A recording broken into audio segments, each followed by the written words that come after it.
Hello guys, welcome again to the new video. दोस्तों, आज के इस स्पेशल वीडियो में हम बात करेंगे सैलरी के बारे में। अगर आप एक सेंट्रल गवर्नमेंट एम्प्लॉय हो, अगर आप किसी भी सेंटर की जॉब के लिए प्रिपरेशन कर रहे हो, अगर आप एक नर्सिंग ऑफिसर बनने के लिए प्रिपरेशन कर रहे हो, तो मैं आज के इस स्पेशल वीडियो में बताऊंगा कि वहाँ पे सैलरी किस तरह से कैलकुलेट होती है और कौन से एम्स की कितनी सैलरी है। आज के स्पेशल वीडियो में मैं 6 से 7 अलग अलग इंस्टीट्यूट की सैलरी स्लिप में आपको दिखाऊंगा और एक एक कंपोनेंट बताऊंगा कि कौन सा कंपोनेंट किस तरह से कैलकुलेट होता है। दोस्तों, सैलरी देखने के बाद आप भी बहुत ही अपने आप को मोटिवेटेड फील करेंगे, क्योंकि वो सैलरी अगर आपको प्राप्त करनी है तो आपको अच्छे से प्रिपरेशन करनी है और आपको किसी भी सेंट्रल इंस्टीट्यूट के अंदर जॉब प्राप्त करनी है। और ये सब समझाने के लिए मैं आपको लिए चलता हूँ मेरे लैपटॉप की स्क्रीन पे। दोस्तों, ये एक आइकॉनिक पे स्लिप है जो कि है एम्स भोपाल की। और सबसे पहले सेंटर पे के अंदर जैसे आप ज्वाइन करते हो तो नर्सिंग ऑफिसर्स की सैलरी होती है।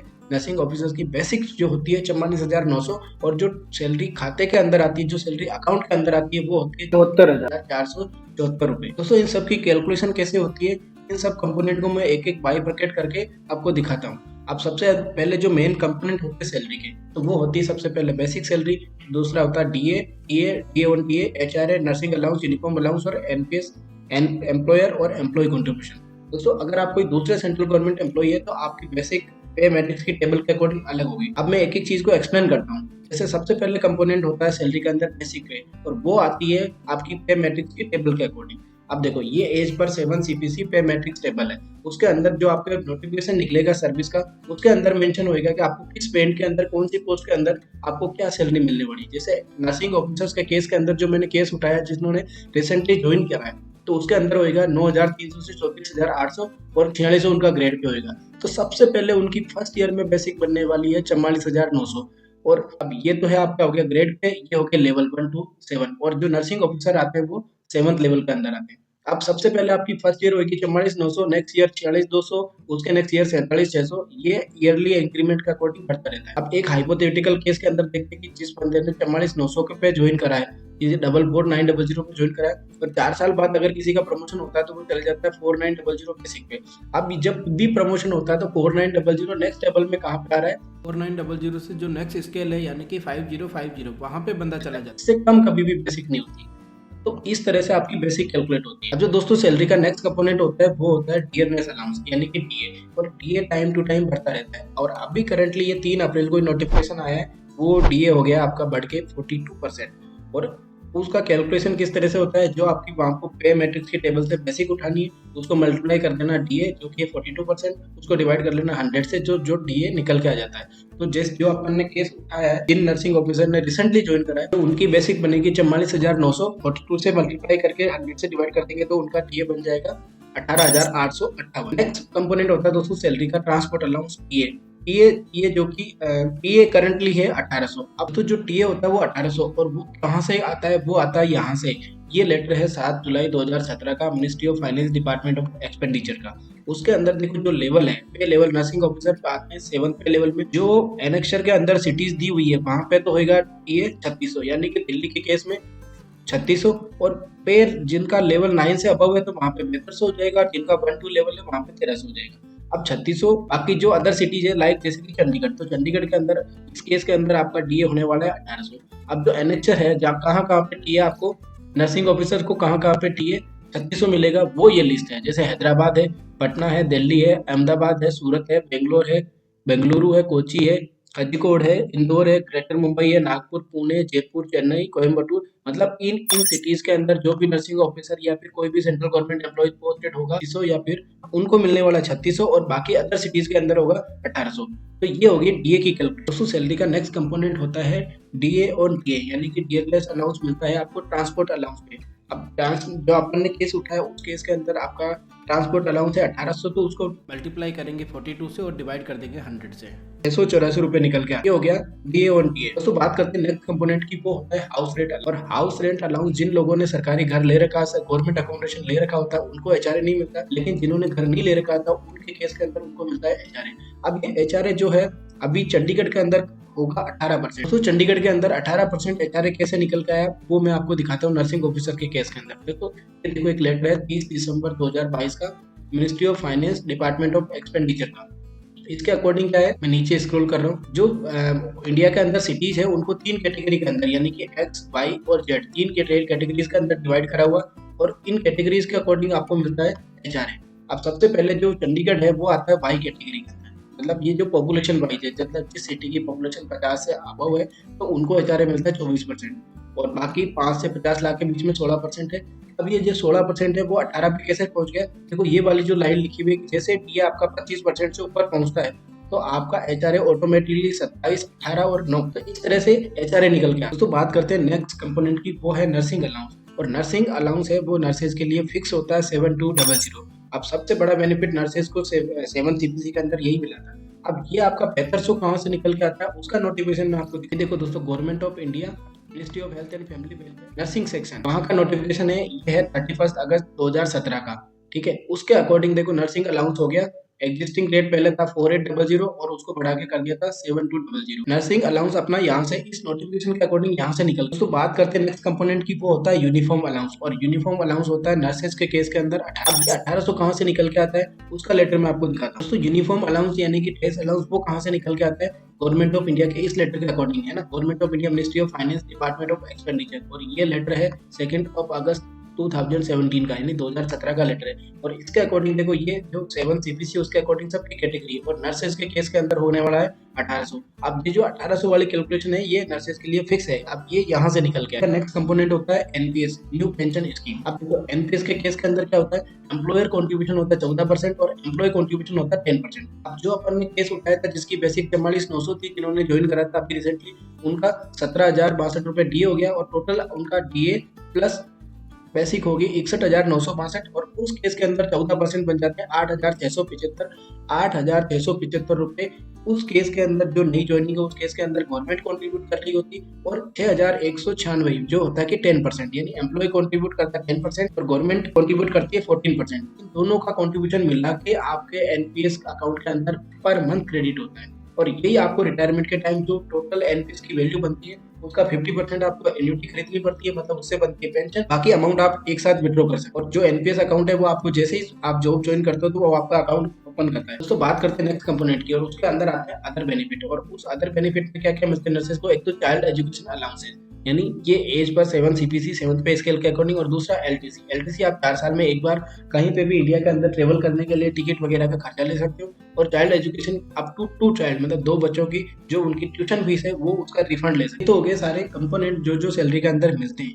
अब जो डिडक्शन क्या क्या होता है सैलरी के अंदर, क्योंकि ये भी बहुत इंपॉर्टेंट होता है। दोस्तों डिडक्शन के अंदर जो सबसे पहला डिडक्शन होता है वो होता है प्रोफेशनल टैक्स, मतलब आप किसी भी सैलरी स्लिप के अंदर उठा के देख लीजिए, उसमें सबसे पहला कंपोनेंट आपको डिडक्शन यही मिलेगा, पीटी। और वो होता है, ऐसा नहीं कि कोई जो प्रोफेशनल है उनकी सैलरी से, मतलब हर गवर्नमेंट एम्प्लॉय की सैलरी से ये डिडक्ट होता ही होता है। और ये होता है 2500 maximum in a financial year, मतलब एक साल के अंदर 2500, तो आप 2500 को अपन 12 से डिवाइड करेंगे तो ये निकल के आ जाएगा 205।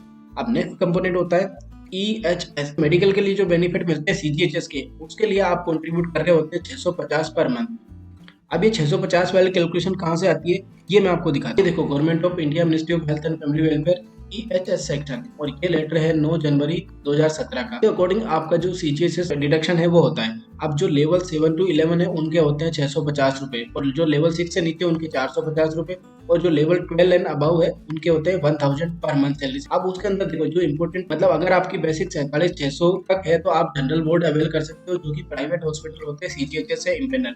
और अगर आपकी बेसिक 47,601 से ऊपर निकल जाती है तो आप सेमी प्राइवेट रूम अवेल कर सकते हो इस तरह से।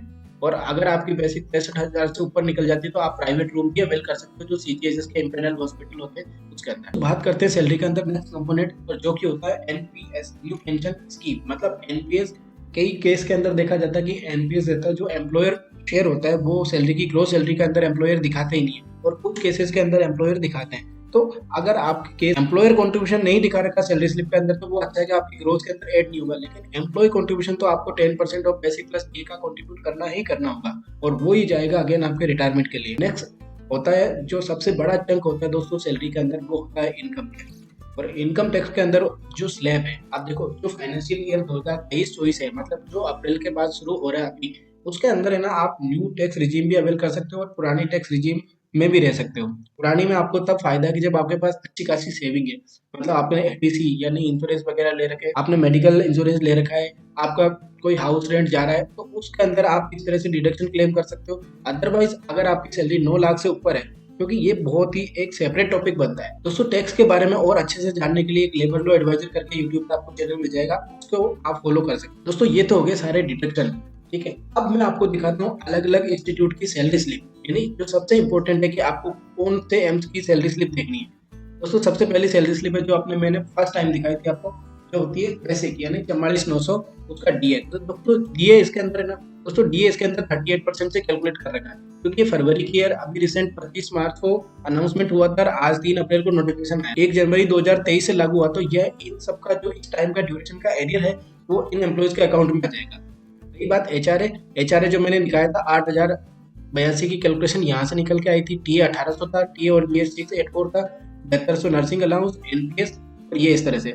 अब जिस एम्प्लॉय ने एम्स भोपाल के अंदर ज्वाइन करा है दिसंबर के अंदर, उसकी सैलरी बन रही है टोटल 90,203। तो ये एक ह्यूज अमाउंट होता है, चंडीगढ़ के अंदर इसकी डिमांड इसीलिए करी जा रही थी। अब जो चंडीगढ़ के जो करंट है, मैं आपको आगे सैलरी स्लिप दी। तो अभी जिस कैंडिडेट ने अंदर सेंट्रल इंस्टीट्यूट में ज्वाइन करा उसकी नेट सैलरी बन रही है 90,000, और इसके अंदर देखो दोस्तों उनको नेट पे मिला 74,000। मतलब इसके अंदर है ना इनकम टैक्स वाला डिडक्शन ऐड नहीं है, एम्प्लॉय एनपीएस दोनों ऐड है, ईएचएस यानी ये सीजीएचएस वाला ऐड है और पीटी ऐड है।